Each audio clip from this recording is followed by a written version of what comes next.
Hi, this is Steve with Thresher Media Group. Welcome to When You're Ready to Listen. This podcast is dedicated to exploring the truth about God, things you may not have understood, may not have been taught, or quite frankly, had a very hard time believing. And since our entire relationship with God rests on believing, it is important we learn how to separate the truth from the many lies and fictions that abound within the religion of Christianity. So when you're ready to listen, tune in and discover a pathway to freedom, encouragement, life, and hope. Just a little reminder, if these podcasts have been a blessing in your life, please go to threshermediagroup.com and donate. We are a public charity, so all your donations are tax deductible. With that said, let's move into episode 51, Revelation chapter 4, verses 6 through 8. In our last podcast, we got our first glimpse of the throne room of God. There was lightning, peals of thunder, lamps burning before the throne, which are the seven spirits of God. And there was something like a sea of glass, like crystal, emanating out from the throne. That took us through part of verse 6, and we'll pick up with the rest of verse 6 through 8 and look at these very strange creatures, living beings that surround the throne. This image has mind-blowing prophetic implications, so strap in and let's go. The four. And in the center and around the throne, four living creatures, now being full of eyes in front and behind. The first creature like a lion, and the second creature like a calf, and the third creature now having a face like that of a man, and the fourth creature like an eagle, now choosing to be flying. And the four living creatures, each one of them having 6 wings, are now full of eyes around and within. And day and night they do not cease to now be saying, Holy, holy, holy is the Lord God, the Almighty, who was, and who is being, and who is now choosing to be coming. Okay, these 4 creatures are bizarre. There's really nothing like them. The Codex gives us a couple of references to draw upon, but again, there is nothing precisely the same as this description, just remarkably close. These creatures seem to be a special hybrid of the angelic beings known as Cherubim and Seraphim, as they have attributes of both. In Ezekiel, we are presented an image of the glory of Yahweh on his mobile throne. It's a very bizarre image, but within the glory there were 4 living beings. Their overall appearance was human in form, and they had human hands, but their feet were like a calf's hoof, and they glowed like burnished bronze on fire. They each had only 4 wings. The odd thing is that they had 4 sides. On one side, they had the face of a man. On the right side, the face of a lion. On the left side, the face of a bull, cow, or an ox. And on the side opposite the face of the man, they had the face of an eagle. In addition, their whole body, their backs, their hands, and their wings, and the wheels, were full of eyes all around. These are cherubim. And then in Isaiah, we're given an image of seraphim, each having 6 wings, which stood above Yahweh sitting on his throne. And they called out to one another, Holy, holy is Yahweh Sabaoth. The whole earth is full of his glory. These 4 creatures are remarkably similar to the cherubim, the faces and the eyes, and to the seraphim, the wing. However, these 4 living creatures do not have 4 faces.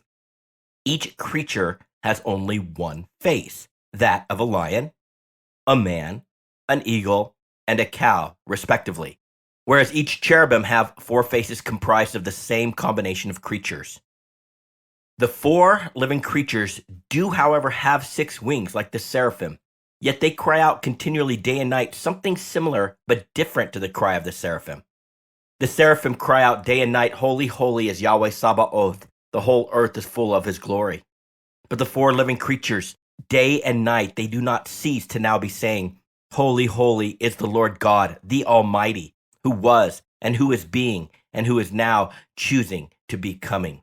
There is another passage in the Codex that speaks of God who sits on his throne, and the implication is that he sits either above or between the cherubim. Hence, maybe the 4 living creatures are another type of cherubim, different than the ones revealed in Ezekiel. We do not know for sure, so we will just call them the 4 to keep things simple.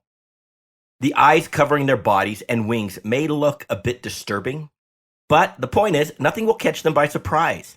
They will never not see what is happening around them. And this will be important when we come to understand the role of the four. The faces of each of the four are extremely significant. The lion, the ox, the face of a man, and an eagle in flight. First, I want us to take note that what we have here on earth in terms of living beings, the animal kingdom, was clearly patterned after that which already existed in heaven. There was no accidental or random evolution of species when it comes to the animal kingdom. Rather, it was all fashioned, intentionally made after that which exists and had been in existence in the heavenly realms. For example, even demonic spirits, fallen angels, are often described using animal descriptions: birds, snakes, dragons, wild dogs, hawks, etc., as the animal captures not just their spiritual image, but their character and nature.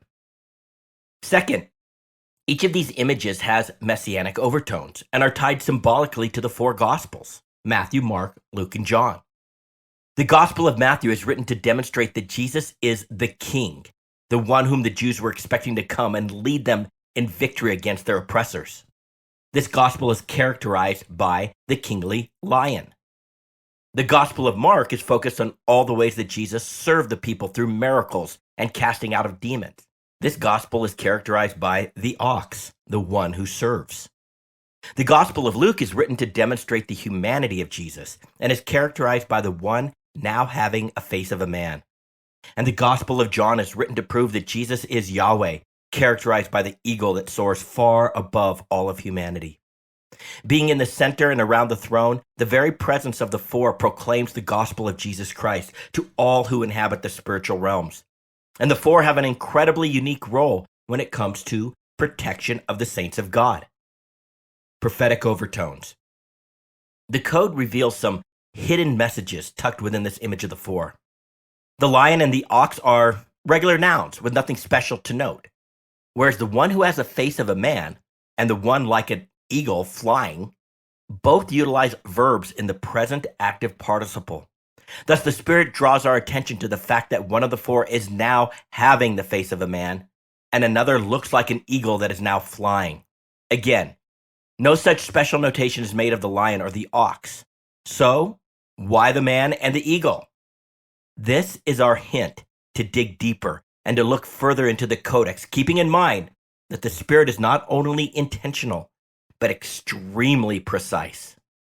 The mystery, the snake, the eagle, and the man. This is one of those very deep mysteries with a storyline that runs from Genesis through Revelation. This mystery connects the Garden of Eden, Jacob's blessing of his children, the chief of Dan, Eliezer, who is rumored to have altered the original tribal symbol, the prophecies of Moses over each tribe, the book of Job, yes, Job, the book of Daniel, the unique list of the tribes of Israel in Revelation 7, and the description of the beast referenced in Revelation 13. How is that for a mystery wrapped up on a whole lot of mysteries? The Spirit is amazing. As it turns out, the tribe of Dan is the central link in all these stories. The demonic association. Before Jacob died, he prophesied over each of his children. Some he blessed and some, not so much. And each of their tribal standards, the flags which identified their family unit, drew from the imagery in their individual prophecy. The prophecy regarding Dan, however, is unique among his brothers. Dan shall judge his people as one of the tribes of Israel. Dan shall be a serpent in the way, a horned snake in the path that bites the horse's heels so that his rider falls backwards. From the get-go, Dan was ascribed demonic characteristics: one who judges, a serpent, a horned snake, a poisonous bite, and a rider falling backwards. These are all characteristics that the Jews would have associated with the serpent in the garden, the fall of man, and the curse that would judge mankind and forever put man and the serpent at enmity, such that he, man, shall bruise you, serpent, on the head, and you shall bruise him on his heel, or strike him like the bite of a snake. That was one bad prophecy to have associated with your name. In fact, according to rabbinical tradition, the chief of Dan, whose name was Eliezer, was said to have intentionally changed the standard of their tribe from a snake to that of an eagle in a vain attempt to override the prophetic destiny. Little did he realize that utilizing the eagle as their image only made the situation worse, far worse. We'll get to the imagery of the eagle, but let's just say that the destiny of this tribe went more off the rails and further into the demonic. Then Moses, before he died, prophesied over the tribe of Dan. For the life of him, he just could not let the demonic association go. Moses said, Dan is a lion's whelp that leaps forth from Bashan. You might be thinking, that's a good thing. A baby lion is cute, and no way could it be demonic. After all, Jesus' image is the Lion of Judah. But note, this lion leaps from Bashan. This little detail begins to paint the picture more graphically. Bashan was a mountain located east of the Jordan River and north of the Sea of Galilee. The Israelites conquered this area during the days of Moses and Joshua. This area was in the land of the Amorites and was ruled by Og, king of Bashan, one of the last remaining descendants of the giants, the Rephaim. By the way, in biblical tradition, the giants were the offspring of an unauthorized union between demonic spirits and the women of men. Therefore, it should not be surprising that Bashan was a mountain that was a center of idolatry and demonic activity. The mountain of Bashan was thought to be the home of the gods Molech and Ashtoreth, both of whom are critical demonic deities in the story of the dragon, Satan, and the beast, the demonic spirit who possesses the man we call the Antichrist. But you will have to wait until we get to Revelation 17 to understand their connection. But as a teaser, they are part of Satan's demonic council who will be given over to the beast. In certain Ugaritic artifacts, Molech's name appears in a series of snake charms, along with the name of Ashtoreth, clearly making a connection to the symbol of the tribe of Dan.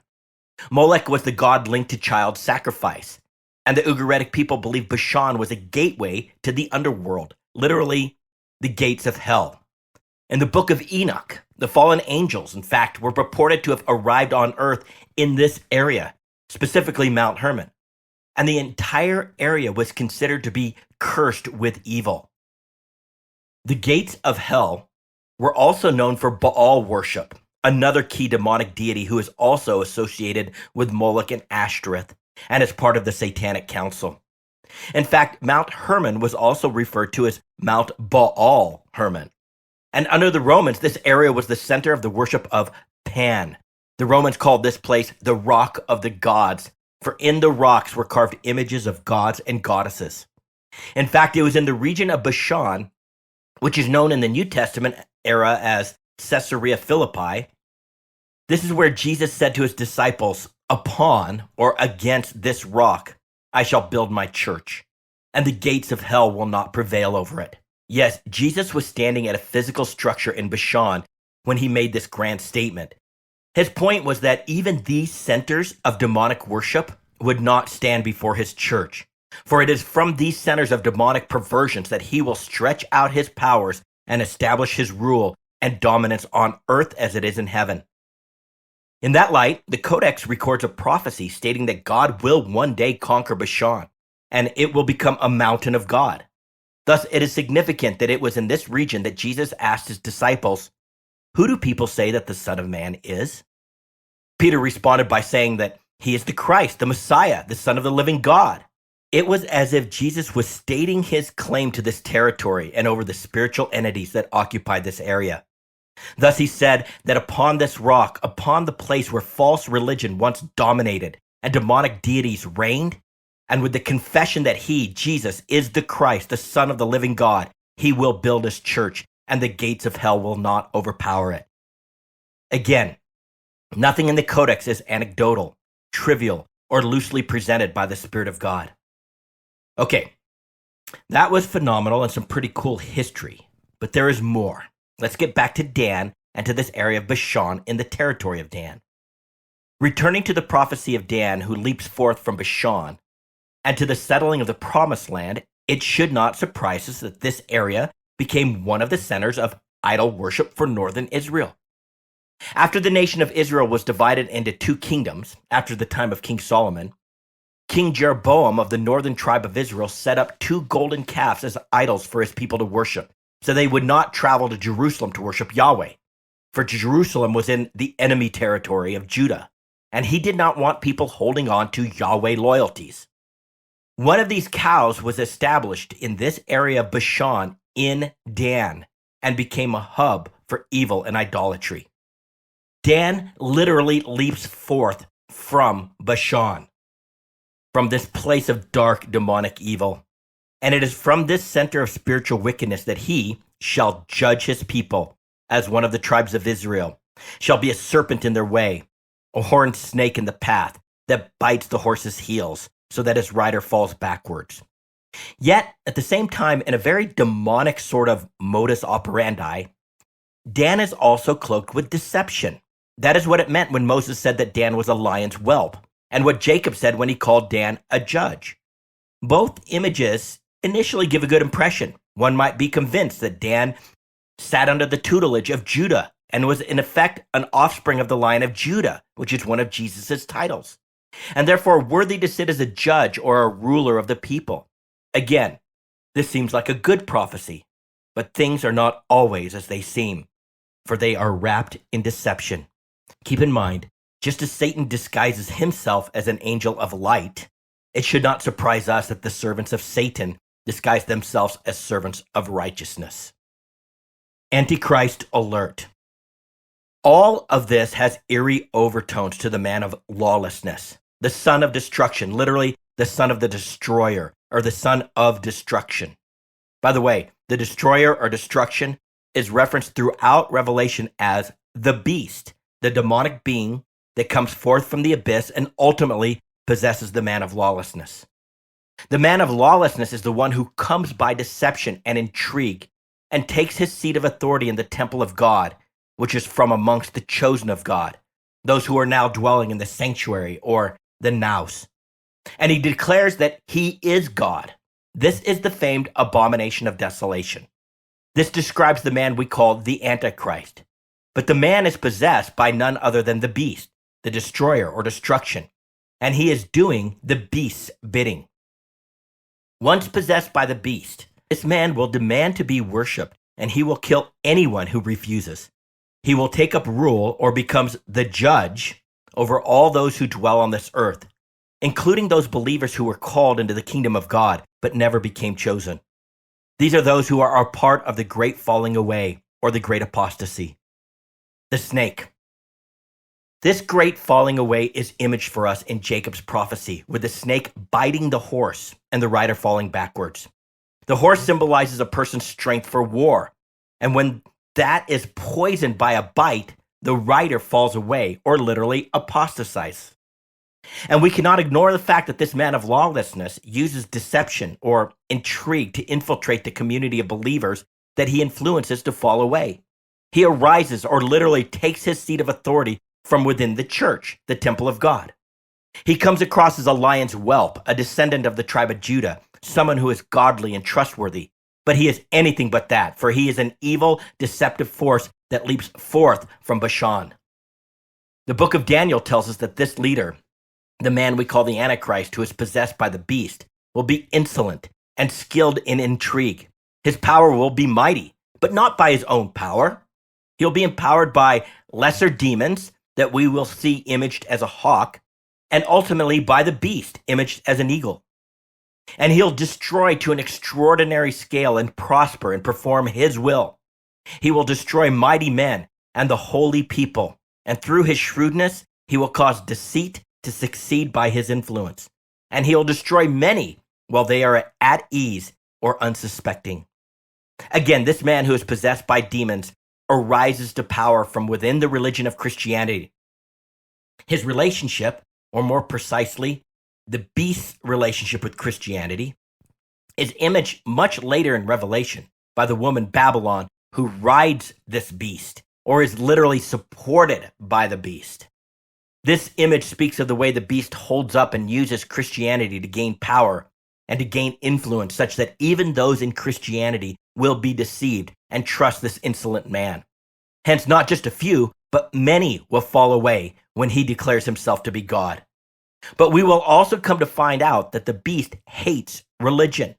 He hates the woman who rides upon him. And once he assumes enough power and authority, he will destroy her, literally eat her flesh and burn her up with fire. Thus, the tribe of Dan is a picture of the kingdom of the beast who works deceit and destruction from within the church through the man we call the Antichrist. Fiction alert. Fiction alert. The temple of God. By the way, the Old Testament Jewish temple was a picture, a symbol, part of the code, depicting a spiritual temple comprised of those who call on the name of Yahweh. The temple was comprised of a sanctuary, or a holy place, where only the priests could enter. In Greek, it's called the naos. And there was an outer court where the people at large were allowed to worship Yahweh. The temple at large is referred to in Greek as the hieron. But again, the sanctuary is referred to as the naos. This is a critical distinction. In that light, the New Testament makes it clear that true believers, those who call on the name of the Son of God, the name Yahweh, are both individually and collectively the naos of God, or the holy place, the sanctuary, for the Spirit of God, the Shekinah glory, dwells in them. Sadly, most translations butcher this distinction and simply refers to believers as the temple of God. But those who are even now worshiping in the naos, or the holy place, are the chosen priests of God. Now, modern end times fiction states that there will be a third Jewish temple built, and that this is one of the signs of the end. And they assert that it is from this iconic temple of Jewish worship that the man takes his authority over the world. However, this fiction is contrary to the New Testament theology. The Spirit declared that the old Jewish system of temple worship to be dead and vanishing, never to return. He also declared that Israel will be without priest, literally the priestly ephod, sacrifice, or sacred pillar in the temple until the time they will seek Yahweh and come trembling to him and to his goodness in the last days. Thus, this old system of worship in a third temple will not be resurrected, despite the popular fiction. And even if for some reason the Jewish nation pulled off this feat, it will not be the temple of God, but just a building. And the Antichrist, the beast, will not take his seat of authority from within this structure. The Spirit of God is very precise. He warns us, let no one in any way deceive you, for it will not come unless the apostasy comes first, and the man of lawlessness is revealed, the son of destruction, who now chooses to be opposing and now chooses to be exalting himself above every so-called God or object of worship, so that he takes his seat in the sanctuary, the naos of God, even now displaying himself that he is now God. Consistent with this imagery of Dan, this man, through the beast that possesses him, will disguise himself as a servant of righteousness and take his seat or his authority from within the holy place of God, where the chosen priests of God are found. He does not take his authority from the temple at large, the hieron, but specifically the sanctuary. Perhaps this is why Jesus said, "For false Christs and false prophets will arise and will show great signs and wonders, so as to mislead, if possible, even the elect," or literally the chosen. The beast exercising its power through this man will be so powerful and convincing that if it were possible, even the chosen would be misled by his claims to godliness and spiritual authority. The eagle. Now, what ties all this together is the changing of the image on the tribal standard of Dan from the snake, with all its demonic connections, into the eagle. You've heard of that saying that you can take the boy out of the country, but you can't take the country out of the boy? That applies to the tribe of Dan. In other words, changing their tribal standard did not change their tribal characteristics of the demonic. In fact, it enhanced it. As I said previously, it only made things worse, far worse. Birds, especially raptors, are often, but not always, associated with demonic spirits in the biblical narrative. For example, the birds who eat the seed that fell beside the road, or Babylon, a dwelling place of demons and a prison of every unclean spirit, and a prison of every unclean and hateful bird. Keeping that in mind, The eagle is also used in some beautiful passages that focus on the marvel of its flight, which is a picture or code indicating a means of rescue and help. For instance, Yahweh said that in rescuing the Israelites from the Egyptians, he carried them on eagle's wings. And like an eagle hovering over its young, he spread his wings and caught them and carried them on his pinions. Keeping in mind this distinction of an eagle in flight versus an eagle as a violent raptor, which sits on top of the aerial food chain, it is not coincidence that one of the four is imaged like an eagle, now choosing to be flying. And later in Revelation 12:14, we're given an image of the nation of Israel, once again being saved by the two wings of a great eagle. Again, this image of an eagle in flight speaks of rescue and help. But the image of an eagle that swoops on its prey speaks of violence, destruction, judgment, and devastation. Yes, like an eagle, the enemy comes against the house of Yahweh. In Job, the Spirit addresses the character or nature of an eagle as a violent predator. Specifically, it makes a direct connection to the beast, the demonic spirit who possesses the man we call the Antichrist. This connection is made when Jesus, speaking about the time of the tribulation, quotes Job. In fact, both Luke and Matthew, where the body is, or the corpse, there the eagle will be gathered. Yes, that odd quote was from the book of Job. And Jesus quotes it at the end of the discourse about the tribulation, and just throws the statement out there, a statement which most just read over and never make the connection to the book of Job. In Job, we see the beast first imaged as a hawk who stretches his wings towards the south. This is a specific clue, which will later be picked up in the prophecies of Daniel, which ties to the political and military actions of the Antichrist, who wages a military campaign from the north against the king of the south, namely Egypt, having Israel caught in between. This all occurs as the Antichrist wages his campaign for world order. Once he establishes his kingdom, the Antichrist moves quickly with the speed and precision of the hawk and secures his kingdom through politics and war. All is detailed in Daniel chapter 11, verses 21 through 45. With that said, this man does not gain his global dominance until after he is physically possessed by the beast. Once the beast is released from the abyss, which does not happen until the sounding of the fifth trumpet, well into the first 3.5 years of the tribulation.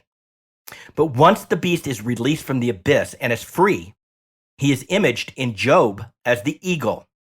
An eagle is much more powerful than a hawk, and it kills with its beak. It's not about politics and war, squeezing a victim to death in its talons like the hawk. Rather, the eagle strikes with its beak and strikes hard and quickly kills its prey.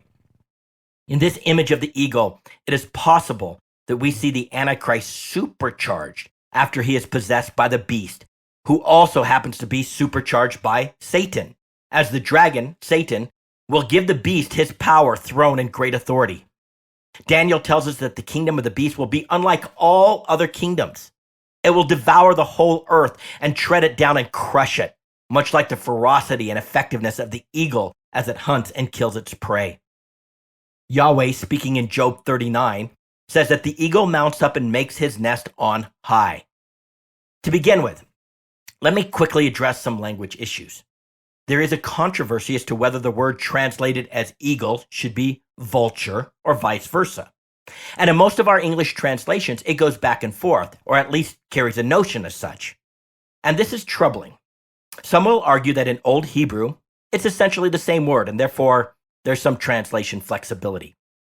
However, Leviticus 11:13 makes a clear distinction between the two birds, as they were both designated as being unclean and not to be eaten. And the word we have translated throughout the Old Testament as eagle comes from a Hebrew root word meaning to lacerate. That is not an attribute typical of a vulture.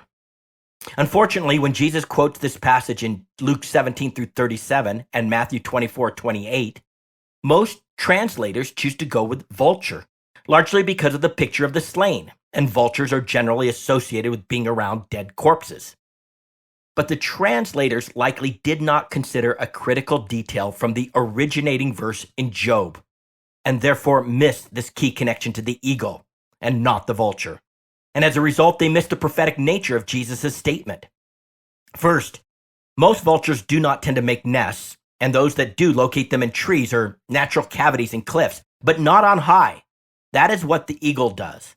The vulture tends to roost in groups on the ground, in trees, and sometimes in the cliffs. But the eagle takes up residence in the high, inaccessible places, upon the rocky crag or the tallest of trees. In the Codex, Yahweh makes this distinction so that we would not get confused. In fact, he specifically makes this clear in two very similar passages. Jeremiah 49:16. O you who live in the clefts of the rock, who occupy the height of the hill, though you make your nest as high as an eagle's, I will bring you down from there, declares Yahweh. Obadiah 4. Though you build high like the eagle, though you set your nest among the stars, from there I will bring you down, declares Yahweh. Second, vultures tend to prey on the dead. Some vultures do eat live animals from time to time, but their preferred meal comes from dead and decaying animals. That is what they are known for. Therefore, it is common for those translations in Luke 17:37 and Matthew 24:28 to be rendered as vulture and not eagle, because of this association with the dead corpse in the passages which Jesus quotes from Job. Where the body is, or the corpse, there the vulture or the eagle will be gathered.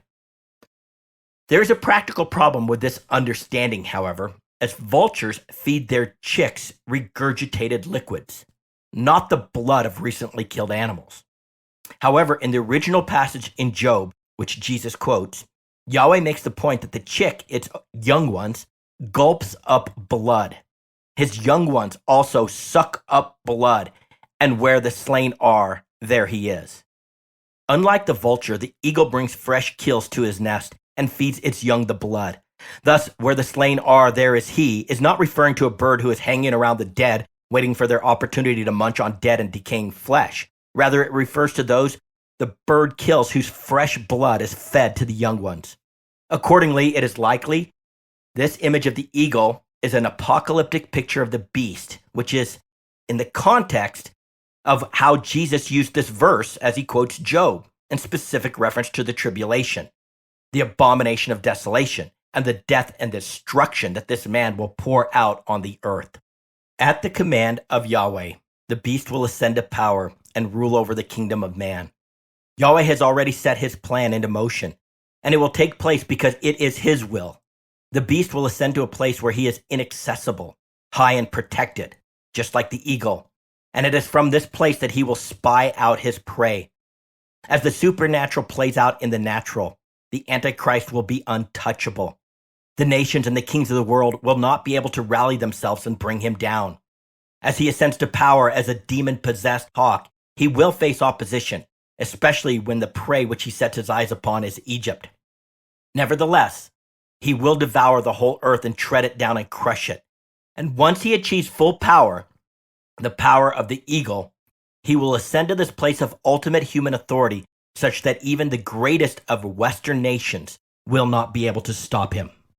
Daniel says he will speak out against the Most High and wear down the saints of the Highest One, and he will intend to make alterations in times and in law, and they will be given into his hands for a time and times and half a time.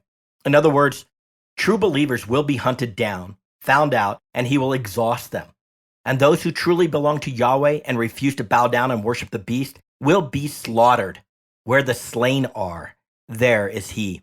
And he will feed the blood of the saints to his young, to his cohort of demons which follow and serve the beast. Dan, the demonic tribe. So whether the tribe of Dan is depicted as a snake or an eagle, it is a demonic tribe bent on deception, violence, and domination. And this is most particularly noticeable in Revelation 7, where we find a unique list of the tribes of Israel. This is a list unlike any that is ever found in the Codex. It stands apart for several reasons, but for our purposes, I want to note that Dan is not included in this list of tribes that gets marked by an angel and set apart for God. The tribes who get marked are those who do not succumb to the rulership of the beast, and they have a certain protection afforded to them. Perhaps this protection is captured in the phrase, so as to mislead, if possible, even the elect or the chosen.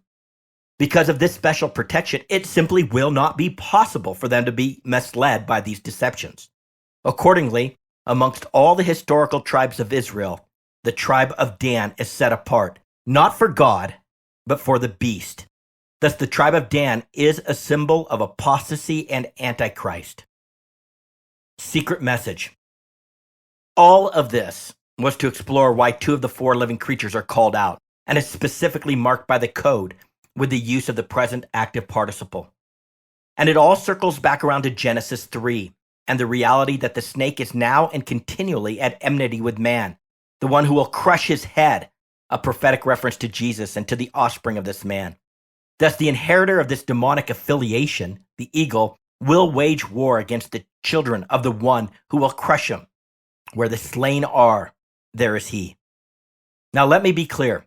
This story of the tribe of Dan does not mean that one of the four, the one who is like an eagle that now chooses to be flying, that he is bad or wicked in any way. Rather, he provides a promise that the nation of Israel will once again be rescued and helped in its time of desperate need. This was a hidden message, a secret that is not obvious. But if you stick to the code in the codex, these secrets come unveiled. I just find it fascinating how the Spirit leaves a little trail of breadcrumbs that, if followed, leads us to an incredible journey through the prophetic, so that those who are now having ears to hear can understand what the Spirit is saying to the churches. The guardians, the four. We cannot miss that the four are positioned to the center and around the throne, like bodyguards or sentries. Clearly, Yahweh does not need protection, as he is Yahweh, God Almighty. But as angelic beings, the primary job of the four is always about ministering or rendering service to those who will inherit salvation. They are like a protective detail of security provided to those who sit on the 24 thrones, the completed body of Christ, the royal priests of the Lord. And with eyes all over their bodies and wings, they see every threat from any direction that might come against the chosen ones of God. And with full of eyes being rendered not as an adjective describing them, but a verb, in the present active participle, we can understand that they are now and continually vigilant in their oversight of all that they guard and protect. Their eyes are always watching. To understand further the role of the four, let us turn to the Codex. When the tribes of Israel were to camp or advance in tribal formation through the wilderness, Yahweh gave them specific instructions on how they were to assemble, the order of which had messianic overtones. In the middle were to be the Levites, the priests who carried the tabernacle. Again, this is an image of the chosen of God. And they were to be surrounded, guarded, if you may, by the remaining tribes. But the pattern in which they advanced or camped was not a circle, but it was directional in columns. To the east were the tribes of Judah, Issachar, and Zebulun, led by the tribe of Judah, whose tribal symbol or standard was the lion. To the west were the tribes of Ephraim, Manasseh, and Benjamin, led by the tribe of Ephraim, whose standard was the ox. To the south was the tribes of Reuben, Simeon, and Gad, led by the tribe of Reuben, whose tribal standard was man. And then to the north were the tribes of Dan, Naphtali, and Asher, led by the tribe of Dan, whose tribal standard became the eagle. This was also the pattern they would assume when they stopped to camp. They would set up the tabernacle in the middle, the Levites camped around the tabernacle, and the tribes were gathered to the east, west, north, and south of the tabernacle. As I said, they were not instructed to encircle the tabernacle or the priests, but to assemble in a directional barrier. Thus, if a tribe had more people, it advanced in a longer column rather than a fatter column. The reason being is that they spread out wider, they would have been, for example, due east, but more southeast or northeast. And the priests would have taken this instruction literal and not metaphorical and stuck to the column structure. Now, adjusting for the population of each camp, the overhead view of the entire Israeli camp advancing through the wilderness under Judah's lead would have looked like a cross with the tabernacle of God and the priests of God in the center. I've included some important illustrations that help drive home this final point, and you can download this transcript with the illustrations at threshermediagroup.com. I also recreated the image with the number of troops we are given per collective tribal gathering, and what we see unmistakably is the cross. Now try and tell me that the prophetic is not totally and unbelievably cool. Yahweh is so creative in every aspect of what he does. The cross, really? Yes, the cross. Like the tribes that surround the Levites in the tabernacle, identified by their banners, the lion, the ox, the man, and the eagle. These four ministering spirits provide some form of protection to the priests of God who sit on the 24 thrones which surround the throne of Yahweh. Just picture this. There's the throne of God, surrounded by the 24 elders who are surrounded by the four, all laid out in the direction they traveled, with the ox representing the tribe of Benjamin to the west, the lion representing the tribe of Judah to the east, the eagle representing the tribe of Dan to the north, and the man representing the tribe of Reuben to the south. By the way, going back to our previous discussions with Dan being one of these protective tribes which surround the priesthood, it gives additional credence to the idea that the man we call the Antichrist will arise or take his authority out of or from the heart of Christianity. Let's stop here and we'll pick up in our next podcast. To get a free download of the full written transcript with all the scripture references footnoted, please go to threshermediagroup.com. That is THRESHER mediagroup.com. This is Steve with Thresher Media Group. When you're ready to listen, tune in.